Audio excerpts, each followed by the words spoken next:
प्रदेशलाई आत्मसम्मान बोध गराउने सञ्चार सेतु 7 प्रदेश 7 खबर। नमस्कार, म शुभेक्षा रेग्मी।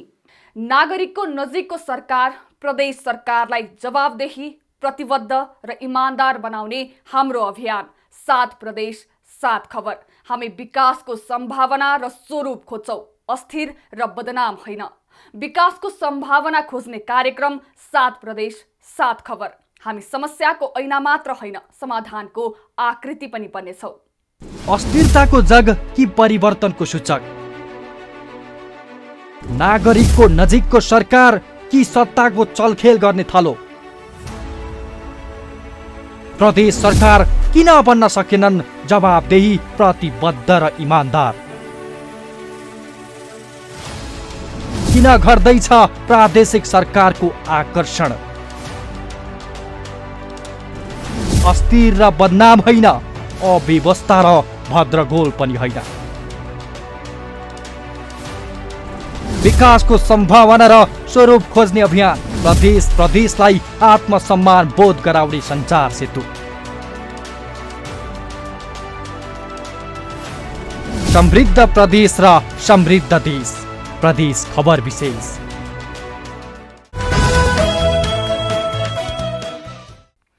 समृद्ध प्रदेश, समृद्ध देश। हामी 7 प्रदेशलाई समान अवसर र समान सम्मान गर्नेछौं।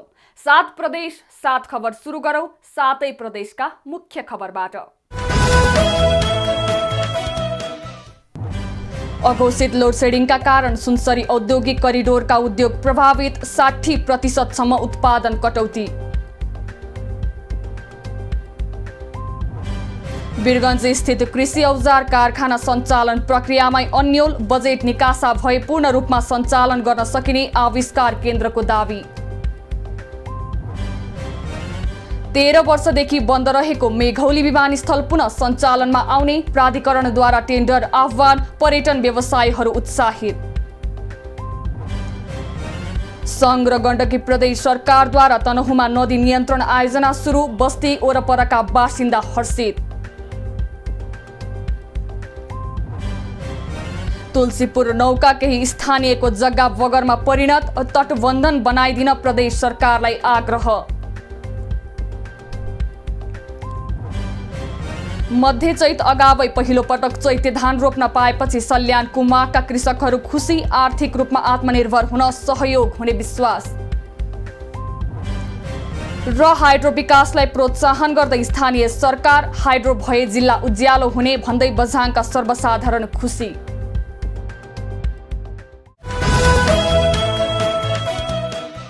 लागौं कोशी प्रदेशमा।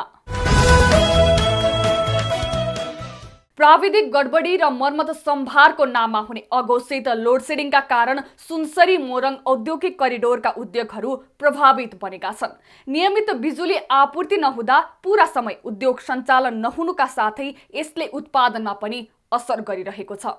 बजारमा तरलताको अभाव र बैंक तथा वित्तीय संस्थाको चर्को ब्याज दरका कारण लामो समयदेखि सङ्घर्षरत उद्योगीहरू विद्युत कटौतीको समस्याका कारण अझ पिरुलिएका छन्। लोड सेडिङका कारण उद्योग धन्दा पूर्ण क्षमतामा सञ्चालन हुन नसकेर उत्पादनमा ह्रास आउँदा उत्पादन लागत पनि बढ्दै गएको छ।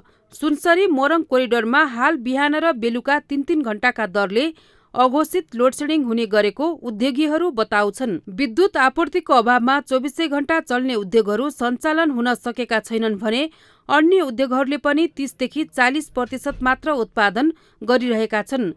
उद्योग पूर्ण क्षमतामा सञ्चालन नहुँदा विशेष गरी उत्पादनको क्रममा रहेको कच्चा पदार्थहरू बिग्रदै गएकाले उत्पादन र सामान आपूर्ति श्रृङ्खलामा पनि प्रतिकूल असर पुर्याएको नेपाल उद्योग परिसङ्घको कोशी प्रदेशका अध्यक्ष भीम घिमिरेको भनाइ छ। वस्तुको उत्पादन लागत बढेको छ, वस्तुको दाम बढेको छ, मेसिनहरू बढी ब्याकग्राउन्ड भएर चाहिँ पार्ट पूर्जाहरू इन्डियाबाट अन्त देशबाट खरिद गर्नु परिरहेछ, नेपाली पैसा बाहिर गइरहेछ।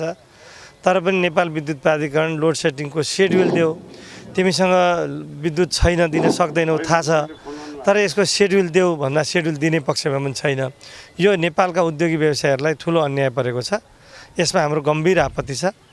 अघोषित लोडसेडिङका कारण सुनसरी मोरङ कोरिडोरमा सञ्चालित उद्योगहरूले हाल 60% सम्म उत्पादन कटौती गरेका छन्। Aarti strips, Hulas wires, Reliance spinning, Arihant multifibres, premier steel, Pashupati steel र कमला रोलिङ मिल्स जस्ता उद्योगहरू पूर्ण क्षमतामा सञ्चालन नै हुन सकेका छैनन्। बिजुली अनियमितताका कारण उपकरणहरू बिग्रने, एमसिबी जल्ने, सर्ट सर्किट हुने र तारहरू जल्ने लगायतका प्राविधिक समस्या उद्योगीहरूले झेल्नु परेको व्यवसायीको गुनासो छ। साना ठुला गरी हाल 600 भन्दा बढी उद्योगहरू सञ्चालनमा छन्। ती उत्पादनको करिब 70% विद्युत खपत गर्ने गर्दछन्। उद्योगको जुन अहिले लाइनको कटौती, ट्रिपिङ र बारम्बार बिना सूचना जुन विद्युत कटौती भइरहेछ, त्यसकारण अझै हामी एकदम चिन्तित छौँ। किनभने त्यसरी नै उद्योगहरू अहिले 50% को हाराहारीमा चलिरहेछ र साथसाथै यो लाइनको झन् समस्या आएकोमा हामी एकदमै पीडित छौँ। कतिपल्ट हामीले गुनासो पनि गऱ्यौँ, तैपनि यो अघोषित लोड सेडिङ अहिलेसम्म समाप्त भएको छैन। विद्युत प्राधिकरणको विराटनगर वितरण केन्द्रको मासिक विद्युत आपूर्ति क्षमता 2,70,00,000 युनिट हो। प्राधिकरणको दुहबी ग्रिड शाखाले दैनिक 60 देखि 70 मेगावाट विद्युत विराटनगर वितरण केन्द्रलाई पठाउँदै आएको छ। सो ग्रिडबाट प्राप्त विद्युत वितरण केन्द्रले रानी, टङ्की सिनवारी, बाँसबारी तथा कटहरी सब स्टेशन मार्फत मोरङका 5 स्थानीय पालिकामा विद्युत आपूर्ति हुँदै आएको छ। वितरण केन्द्रले आफ्ना सब स्टेशनहरू मार्फत विराटनगर, कटहरी, जहौदा, बुढीगङ्गा र ग्रामथान गाउँपालिकामा नियमित विद्युत पुर्याउँदै आएको जनाएको छ। यी 5 पालिकाले मासिक करिब 2,50,00,000 युनिट विद्युत खपत गर्दै आएको वितरण केन्द्रको तथ्याङ्क छ। तर ग्रामीण भेगमा हुकिङ र विद्युत चुहावटको समस्याका कारण प्राधिकरणले मासिक 10 देखि 20 लाख युनिटसम्मको घाटा बेहोरिरहेको छ। उद्योग धन्दामा विद्युत आपूर्तिको समस्या पनि त्यसै कारण हुने गरेको वितरण केन्द्रको तर्क छ। लोड सेडिङै भनेर लोड सेडिङको अवस्था होइन है। अब तपाईँहरूले पनि अनुभव गरिरहनु नै भएको होला। कहीँ अब वितरण लाइनहरूमा मर्मत सम्भार गर्नु पर्दाखेरि लिइने सटडाउनहरू र सुधार कार्यहरू गर्दाखेरि लिइने सटडाउनहरू र कुनै बेला सिस्टममा अकस्मात केही डिस्टर्बेन्सेसहरू आउँदाखेरि लाइनहरू काटिने अवस्था हो। त्यसलाई अब लोड सेडिङ भनेर बुझिदिनु भएन। मङ्सिर महिना यता वर्षा नभएर पानीको सतह घट्दै गएका कारण पर्याप्त विद्युत उत्पादन नभएको नेपाल विद्युत प्राधिकरणको दुहबी ग्रिड शाखाले जनाएको छ। शाखाका अनुसार बर्खायाममा 2,300 मेगावाट विद्युत उत्पादन हुने गरेकोमा अहिले मात्र 1,100 मेगावाट उत्पादन भइरहेको छ, जसकारण लोड नपुग्दा बिहान र बेलुकाको पिक आवरमा विद्युत कटौती गर्नुपर्ने अवस्था सिर्जना भएको छ। विराटनगरबाट माधव घिमिरे र विनय राजवंशीको रिपोर्ट।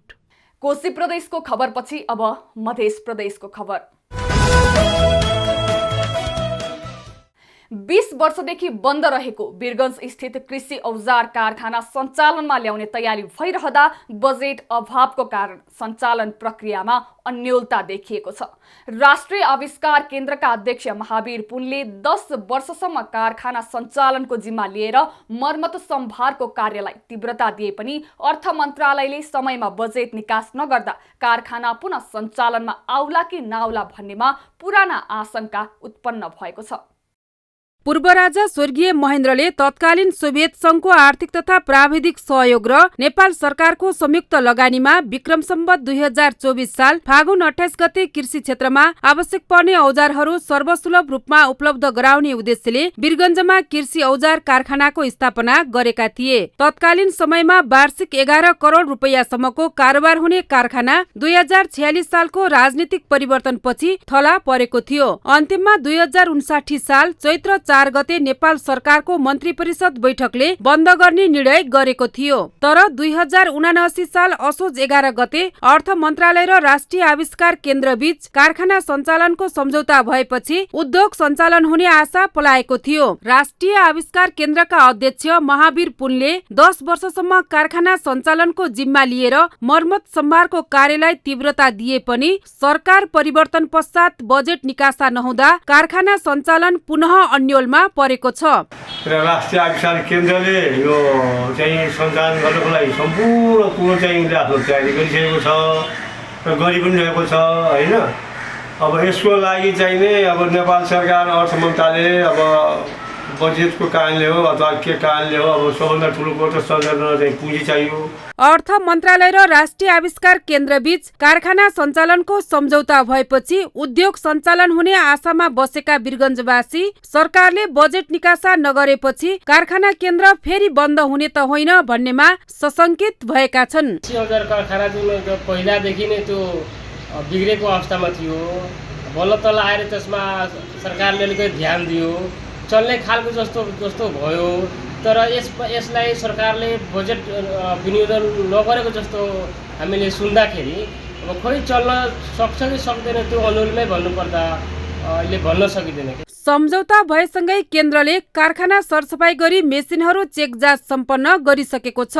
सम्झौता अनुरूप 1 वर्षभित्र मर्मत सम्हार गर्ने भनिए पनि केन्द्रले आफ्नै लागतमा 6 महिनामै चेक जाँच गरी परीक्षण उत्पादन समेत गरेको छ। कारखानामा रहेका 80% भन्दा धेरै मेसिनहरू चल्न योग्य रहेको र सरकारले 25 करोड रुपैयाँ बजेट निकासी गरिदिए पूर्ण रूपमा कारखाना सञ्चालन गर्न सकिने आविष्कार केन्द्रले जनाएको छ। यहाँ आएर सरसफाई गरेर यहाँको चाहिँ मेसिनहरू कुनलाई चालु अवस्थामा ल्याउन सकिन्छ, कुन चालु अवस्थामा छ र कुन चाहिँ चालु अवस्था ल्याउन सकिन्न, यो सबै कुरा चाहिँ हेरेर हामीले मोटामोटी चाहिँ 25 करोडसम्म चाहिँ नेपाल सरकारले चाहिँ निकासा गरिदियो भने यसलाई हामीले चाहिँ पूर्ण रूपमा चाहिँ सञ्चालनमा ल्याउन सकिन्छ भनेर रिपोर्ट पेश गरेको छौँ। कृषि औजार कारखाना सञ्चालनमा रहँदाको बेला कारखानाबाट उत्पादित औजारहरू छिमेकी मुलुक भारतमा समेत निर्यात हुने गर्थ्यो। तर अहिले नेपालको वार्षिक करोडौं रुपैयाँ बराबरको कृषि क्षेत्रमा प्रयोग हुने औजार तथा उपकरणहरू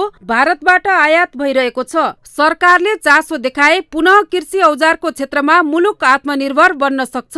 तर राज्य आफै गम्भीर नहुँदा सञ्चालनको प्रक्रियामा रहेको कृषि औजार कारखाना सञ्चालन नै नहुने त होइन भन्नेतर्फ वीरगञ्जवासी चिन्तित बनेका छन्। वीरगञ्जबाट क्यामेरामा राजु बैठाको साथमा निलम चौधरीको रिपोर्ट। अब लागौं बागमती प्रदेशतर्फ। झण्डै 13 वर्षदेखि बन्द रहेको चितवनको पुरानो विमानस्थल मेघौली विमानस्थल पुनः सञ्चालनमा आउने भएको छ। नेपाल नागरिक उड्डयन प्राधिकरणले विमानस्थल स्तरोन्नतिका लागि टेन्डर आह्वान गरेसँगै विमान पुनः सञ्चालनमा आउन लागेको हो।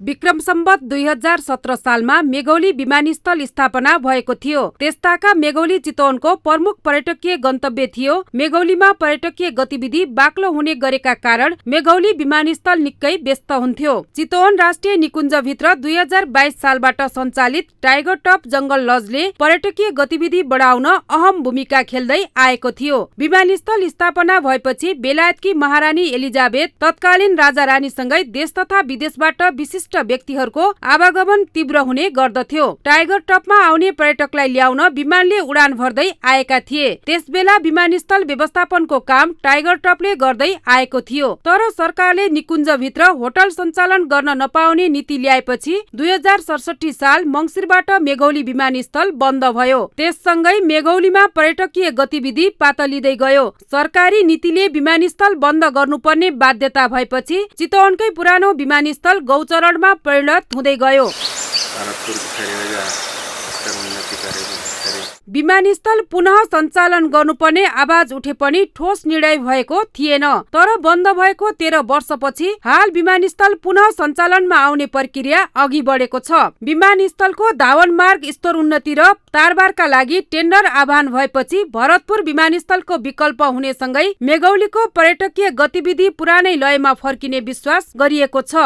भरतपुर विमानस्थल एउटा सहायक विमानस्थल मेघौलीमा स्थापित गर्दा यसले महत्त्वपूर्ण भूमिका निर्वाह गर्ने भएको हुनाले यो अत्यन्तै आवश्यक थियो र जुन रूपमा अहिले बजेट शुद्ध विनियोजित भएको हुनाले यसले यहाँका नागरिकलाई, यहाँका जनताहरूलाई र पर्यटन क्षेत्रमा एउटा महत्त्वपूर्ण पाटोको भूमिका निर्वाह गर्छ मेघौली स्तरोन्नति विमानको कारणले भन्ने हामी सबैको बुझाइ छ। मेघौली विमानस्थल सञ्चालनमा रहँदा दैनिक 8 वटासम्म उडान हुने गर्थ्यो। मेघौलीमा अहिले 3 ठूला होटलहरू सञ्चालनमा छन् भने त्यत्तिकै संख्यामा नयाँ होटलहरू बनिरहेका छन्। तर पर्यटकीय गतिविधि अपेक्षित छैन। यी होटलहरू पनि विमानस्थल सञ्चालनको पर्खाइमा छन्। विमानस्थल सञ्चालन भए पर्यटकलाई मात्रै नभई स्थानीयलाई पनि सहज हुने पर्यटन व्यवसायीहरूको अपेक्षा छ। विभिन्न किसिमको पर्यटक मात्रै नभइकन यहाँका सर्वसाधारणहरू पनि छिटो र छरितोको लागि कहिलेकाहीँ इमर्जेन्सी अब बिरामी लैजानुपर्ने हुन्छ, आफै पनि छिटो अब बाहिर जानुपर्ने हुन्छ। त्यस्तो अवस्थाको लागि पनि यो एयरपोर्ट भइदियो भने चाहिँ सहज हुन्छ। मेघौली विमानस्थल निर्वाचनको मुखमा सधैँ राजनीतिक दलको चुनावी नारादेखि चितवनको पर्यटन प्रवर्धनका योजनामा परे पनि हातमा लाग्यो शून्य झै हुने गर्थ्यो। चुनावपछि स्थानीय पर्यटन व्यवसायी सधैँ निराश हुनु पर्थ्यो। यसपटक भने टेन्डर नै आह्वान हुनुले आशा पलाएको छ। कुनै बेला बेलायतकी महारानी एलिजाबेथ आउँदा विमानस्थलमा ठुलै तामझाम हुने गर्थ्यो। बेलायतकी महारानी एलिजाबेथसँगै तत्कालीन राजा रानी, स्वदेशी तथा विदेशी विशिष्ट व्यक्तिहरूको आवागमनले मेघौलीको कायापलट हुने अपेक्षा गरिएको थियो। तर त्यो तामझाम धेरै समय टिक्न सकेन। विमानस्थल बन्द भएसँगै गौचरणमा परिणत हुने खतरा बढ्दै गएको थियो। अहिले विमानस्थल स्तरोन्नतिका लागि टेन्डर आह्वान भएसँगै मेघौलीको कायापलट र पर्यटकीय गतिविधि बढ्ने विश्वास लिएको छ। बागमती टेलिभिजनका लागि क्यामेरामा टेकबहादुर गुरुङसहित सुशील पन्त, मेघौली, चितवन। अब गण्डकी प्रदेशतर्फ। तनहुँ जिल्लाको ब्यास नगरपालिका वडा नम्बर 3 देखि वडा नम्बर 7 र 10 का विभिन्न क्षेत्रमा मादी नदीले कटान गरी सयौं रोपनी खेतीयोग्य जमिन र बस्तीहरूमा क्षति पुर्याएको छ। संघ गण्डकी प्रदेश सरकारले मादी नदी नियन्त्रण आयोजना सुरु गरे पश्चात बस्ती वरपरका बासिन्दाहरू हर्षित भएका छन्। प्याकेज 1 अन्तर्गत 2079 जेठ 6 गते सम्झौता भएको भत्तेरी र पाटन क्षेत्र संरक्षणका लागि 2 करोड 66 लाखमा ठेक्का सम्झौता भएको छ। उक्त प्याकेजका लागि MR&N ग्रुप प्राली भरतपुर चितवनसँग ठेक्का सम्झौता भएको थियो। अहिले उक्त कम्पनीले काम सम्पन्न गर्ने क्रममा रहेको छ। प्याकेज 1 अन्तर्गत योजना सम्पन्न गर्न 20 लाख रुपैयाँ बजेट विनियोजन भएको थियो। यसैगरी सङ्घको सशर्त अनुदान विशेष मादी नदी नियन्त्रण आयोजना अन्तर्गत ब्यास 3 देखि 7 र 10 ओडामा नदी नियन्त्रणका लागि 8 करोड 63 लाखमा सम्झौता भएको छ। मादी नदी नियन्त्रण भनेर हाम्रो चाहिँ 2टा कार्यक्रम आएको छ। एउटा सङ्घबाट हैन, एउटा चाहिँ प्रदेशबाट। सङ्घबाट चाहिँ सङ्घ विशेष अनुदान भनेर सिसाघाट कास्की र तनहुँ सिमाना सिसाघाटदेखि मादी सेती र मादीको दोभान गौशाला हुँदै हाम्रो पाटनसम्म संरक्षण गर्नेछ। अनि प्रदेश अन्तर्गत चाहिँ अघिल्लो सालको जेठमा सम्झौता भएको। प्याकेज 2 अन्तर्गत गौशालादेखि पाटन क्षेत्रको संरक्षण गर्ने गरी सिद्धान्त अमन जेवीले ठेक्का पाएको र सम्झौता रकम 9 करोड 35 लाखमा काम भइरहेको छ। मादी नदीमा तटबन्ध र नदी नियन्त्रणको काम भएपछि स्थानीय बासिन्दा वर्षाको समयमा उर्लिएर आउने मादी नदीले खेतबारी र बस्तीलाई जोगाउनेमा आशावादी रहेका छन्। नदीले केही जग्गा लगिसकेको र बचेको जग्गालाई सरकारले तटबन्ध गरी जोगाउने काम गर्न लागेकोमा स्थानीय खुसी छन्। राम्रो लाग्छ नि सर, लागिसकेको जग्गाहरू अब जस्तो सुकै भने सदरमुकामको नजिकको जग्गा जोगियो भने राम्रो नि भयो सर। अलिअलि गरी खानेहरूलाई गर्नलाई काम पनि भयो। अब यहाँ चाहिँ जाली लानु भएको छ है, तपाईँहरूको योजना सबै के अरे योजना गरेर अनि त्यो चाहिँ जोगिन्छ भन्ने आशा छ। अब हामी आलु लाउने है, यहाँ मकै के लाउने पाउँछ कि भन्ने आशा छ। मादी नदीमा आउने बाढीले वर्षिनै सयौं रोपनी जग्गा र मानव बस्तीहरू समेत जोखिममा पर्ने गरेकोमा केन्द्र र प्रदेश सरकारले नदी नियन्त्रण गर्ने कार्यलाई जिल्लावासीहरूले सकारात्मक कदमका रूपमा लिएका छन्। तनहुँबाट शङ्कर राज नहर्कीको रिपोर्ट। अब लुम्बिनी प्रदेशतर्फ।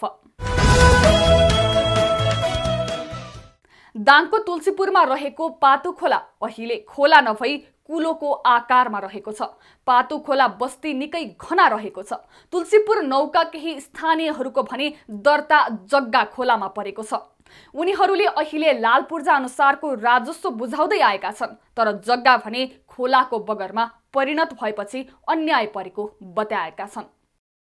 तुलसीपुर उपमहानगरपालिका 9 पुल नजिकै रामनगर टोलमा बस्ने भरतपुरीको 5 कित्तामा गरी करिब 4 कट्ठा जग्गा लाल पूर्जामा छ। तर अहिले उनले करिब 2 कट्ठा भोग चलन गर्दै आएका छन्। बाँकी 2 कट्ठा जमिन भने पातु खोलामा परिणत भएको छ। तर उनले जग्गाको कर भने पुरै 4 कट्ठाको तिर्दै आएका छन्।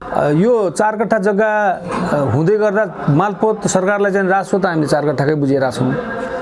तर अहिले भोगचलनमा हाम्रो लगभग त्यही 2 कट्ठाको हाराहारी भोग चलनमा होला। सोही ठाउँका गोपालपुरीको पनि लालपूर्जामा 15 धुर जग्गा छ, तर अहिले उनको जग्गा 7 धुर जति मात्र रहेको र बाँकी जग्गामा खोला बग्छ। उनले पनि राज्यलाई कर चाहिँ 15 धुरको तिर्दै आएका छन्। 15 धुर अहिले कति छ? अहिले कति खोलाले खाएर अहिले 7 धुर छ क्या हो। महानगरलाई राजस्व बुझाउनुहुन्छ होला नि? बुझाउँछौँ। कति धुरको बुझाउनुहुन्छ? त्यही 15 धुरको। यस्तै खड्गशाहीको पनि अवस्था उस्तै छ। उनको 10 धुर जग्गा मध्ये खोलाले बगर बनाउँदा 3 धुर जति बाँकी रहेको छ, तर राजस्व भने 10 धुरको तिर्नु परेको उनको गुनासो छ। तुलसीपुर 9 र 5 मा पर्ने पातुखोलामा पूर्वतर्फबाट वडा नम्बर 5 पर्ने पुलदेखि उत्तरतर्फ ठाउँमा फोहोर फाल्ने बहानामा खोला च्याप्दै आएको हुँदा बचेको जग्गा पनि बगरमा परिणत हुन लागेको उनको गुनासो छ। जग्गा पूर्जामा छ 10 धुर, अब खोलाले उतातिरबाट उता पाल्नपट्टि ऐलाइन जग्गाले च्याप्दै ल्याएर जग्गा बचेको छ जम्मा 3 धुर जति मात्रै। त्यसको राजस्व पुरै हामीले 10 धुरकै तिरिरहेछौँ। अब उतातिर अब त्यो माटो फाल्ने फोहोर फाल्ने बाहनामा उताबाट खोला अब च्याप्दै आइरहेछ। उनीहरू त एक प्रतिनिधि पात्र मात्रै हुन्। खोलाको वरपर बस्ने उनीहरू जस्ता अन्य धेरैको अवस्था उस्तै छ। तुलसीपुर 9 रामनगर टोलका अध्यक्ष वामदेव भुसालले यहाँको समस्याका बारेमा तत्कालीन मेयर घनश्याम पाण्डे लगायत वडा कार्यालयहरूमा पटक पटक जानकारी गराउँदा पनि कुनै सुनुवाई नभएको बताउँछन्। उपभोक्ताहरू पटक म कहाँ यो पहल गरिदिनु पर्यो, टोलको अध्यक्षको नाताले तपाईँले भनिदिनु पर्यो भन्न म कहाँ आइराख्नुहुन्छ र मैले अब घचघचाउने क्रममा कहीँबाट सुनाइ भएको छैन। कुनै समय निकै ठूलो रहेको पातुखोला पछिल्लो समय अतिक्रमणको चपेटाले कुलोमा परिणत भएको छ, जसले गर्दा खोला विपदको उच्च जोखिममा रहेको र कुनै समय मेलम्ची जस्तै हुने हो कि भन्ने स्थानीयमा त्रास छ। यो जोखिम त नराम्रो जोखिम छ। अहिले कहाँ मेलम्ची बग्यो कहाँ बग्यो भन्छन् नि, त्यस्तै बग्ने हो भने यहाँ कुनै रहन्न। नागरिकहरूले भने जस्तै दर्ता जग्गा खोलाले खाएको हो या होइन भन्ने बारेमा अध्ययन गर्ने तुलसीपुर उपमहानगरपालिकाले जनाएको छ। पातुखोला अतिक्रमणले गर्दा विपदको धेरै जोखिम रहेको भन्दै त्यसलाई तटबन्धन गर्नको लागि प्रदेश सरकारमा बजेटको लागि पहल गरेको उपमहानगरको भनाइ छ। दर्ता वाल जग्गालाई उपलब्ध गराउने कुरा नगर सरकारको पनि हो। अब यसको निम्ति तारबार तटबन्धन जे गरेर भए पनि 80 मिटर खोलालाई कायम राखेर बाँकी अतिक्रमण भएको ठाउँलाई उकास दिनु नगरको पनि कर्तव्य हो। पछिल्लो समय पातुखोला कुलो जस्तै हुँदा कुनै समय यसले ठूलो जनधनको क्षति गर्न सक्छ। त्यसैले पछि गएर पछुताउनु भन्दा पहिले नै ध्यान दिन जरुरी छ। दाङबाट विकास डाङ्गीको रिपोर्ट। अब लागौ कर्णाली प्रदेशतर्फ। सल्यानमा चैते धानको खेती गर्न थालिएको छ। पानी नपरे पनि सिंचाई सुविधा भएको जिल्लाको कुमाक गाउँपालिका 2 रागेचौरमा चैते धान रोपिएको हो। मध्य चैत अगावै पहिलो पटक चैते धान रोप्न पाएपछि कुमाकका कृषकहरू खुसी भएका छन्। वर्षेनी बर्खे धानको खेती गर्दै आएका किसानहरू यस वर्ष चैतमा पनि धानको रोपाई गर्न पाएकोमा खुसी छन्। सल्यान जिल्लामा सिंचाईको सुविधा भएको कुमाक गाउँपालिका 2 रागेचौरमा पहिलो पटक चैते धान रोपिएको छ। एकै वर्षमा 3 बाली लगाउन पाएपछि आर्थिक रूपमा आत्मनिर्भर हुनलाई अझ सहयोग हुने कृषकहरूको भनाइ छ। कृषकहरूले आफ्नो जन परिवार फ्यामिली र अब हाम्रो गाउँघरको यो सबैलाई अब कृषकबाटै हामीले सबैलाई पाल्न सक्छौँ, सबैलाई अब उत्पादन बढाउन सक्छौँ भनेर हामी त्यही भएर म खुसी छु। खुसीको कुरा त हाम्रो ठाउँमा 3 बाली, त्यसमा फेरि चैते धान रोपाइ सुरु हुने र यहाँको कृषकहरूलाई खुसीकै कुरा हो। प्रधानमन्त्री कृषि आधुनिकीकरण परियोजना कार्यान्वयन एकाइ सल्यानको सहयोगमा जनमैत्री कृषि समूहले उक्त क्षेत्रमा पहिलो पटक चैते धानको खेती सुरु गरेको हो। परियोजनाले लागू गरेको धान जोन क्षेत्र भएकाले पनि धान उत्पादनमा बढावा दिँदै बाहिरी आयातलाई रोक्न चैते धानको खेती आवश्यक रहेको कृषक वीरबहादुर बुढाथोकीको भनाइ छ। एकदम राम्रो नयाँ नौलो काम गरिँदैछ, त्यही भएर एकदम राम्रो लागेको छ। धानमा आत्मनिर्भर हुने, ठाउँलाई आत्मनिर्भर बनाउने, अब बाह्य आयात बन्द गर्ने र यहीँ आत्मनिर्भर हुने भन्ने उद्देश्य। यस वर्ष सल्यान जिल्लामा 15 रोपनी क्षेत्रफलमा चैते धान खेती गर्ने लक्ष्य भए पनि करिब 4 रोपनी क्षेत्रमा मात्रै धान रोपिएको छ। बर्खे धान खेती गर्दा उत्पादन थोरै हुने र खाद्यान्न नपुग्ने भएकाले चैते धानको पनि क्षेत्र विस्तार गर्ने तथा उत्पादन र उत्पादकत्व बढाउने लक्ष्यका साथ परीक्षण थालिएको प्रधानमन्त्री कृषि आधुनिकीकरण परियोजना सल्यानले जनाएको छ। सुरुको 2076 साल मङ्सिर 1 देखि यहाँ कुमाई गाउँपालिकामा 7वटै वडामा 1 देखि 7वटै वडामा धानजन कार्यक्रम सुरु भए लगत हामीले पहिलो वर्षमा चाहिँ यो पाल्ना बत्तीको जग्गामा चाहिँ थोरै मात्रामा गरेका थियौँ।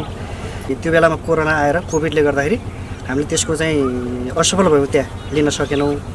सल्यानका अन्य क्षेत्रमा भने बर्खे धान र चैते धान गरेर 2 पटक धान खेती गरिँदै आइएको छ। जिल्लाभर अघिल्लो वर्ष 7066 हेक्टरमा बर्खे र 4.5 हेक्टरमा चैते धान खेती गरिएको थियो।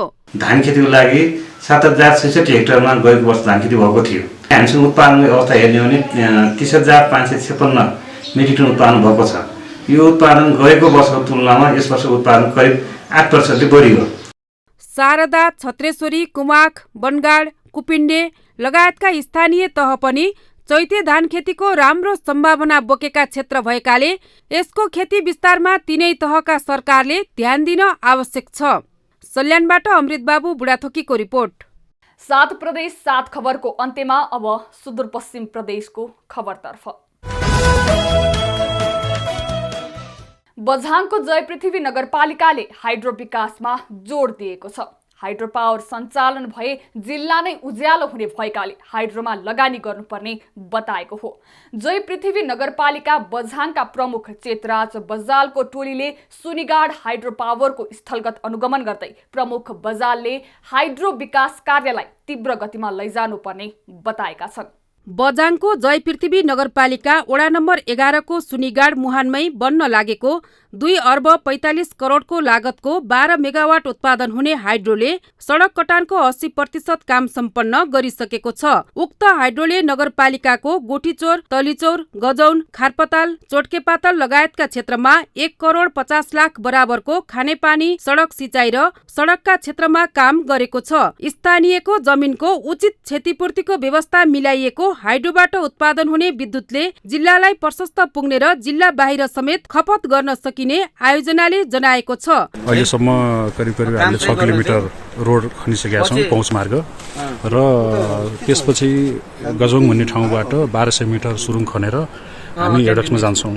त्यो सुरुङ खन्ने जुन आउटलेट पोर्टल हुन्छ सुरुङबाट पानी निस्किने बाहिरी भाग, त्योसँग पुग्न अझै पनि हामीलाई 1.5 महिना लाग्ने स्थिति छ। 12 मेगावाट विद्युत उत्पादनको क्षमता रहेको हाइड्रो निर्माणमा जयपृथ्वी नगरपालिका लगायतको टोलीले सहयोग गरेको छ। 2 अर्ब 45 करोडको लागतमा बन्न लागेको हाइड्रोले सबैलाई सहयोग र राहत पुग्ने विश्वास नगरपालिकाले गरेको छ। यस्तो दुर्गम र अनुकण्ठा ठाउँमा अहिलेसम्म हामीले कोही मान्छे आएका थिएन, ल्याउन सकेका थिएन। तर अहिलेको पछिल्लो पिरियडको सरकारको उदारीकरणको नीतिले गर्दा प्राइभेट कम्पनीहरू, लगानीकर्ताहरू यहाँ आउन थालेका छन्। यो एकदमै हाम्रो लागि ठुलो अवसर हो र यसलाई हामीले सदुपयोग गर्न सक्नुपर्छ। र यो हाइड्रो पावर बन्यो भने यो नगरपालिकाको, यो ओडाको र बझाङ जिल्लाकै विकासमा ठुलो योगदान यसले पुग्छ। जिल्लामा हालसम्मकै यो ठुलो आयोजना हो। यो आयोजना आएपछि स्थानीयवासी पनि खुसी भएका छन्। हाइड्रो निर्माणसँगै बनेको सडकले स्थानीय उत्पादनलाई बजारीकरण गर्न पनि सहज हुने जनप्रतिनिधिहरूले बताएका छन्।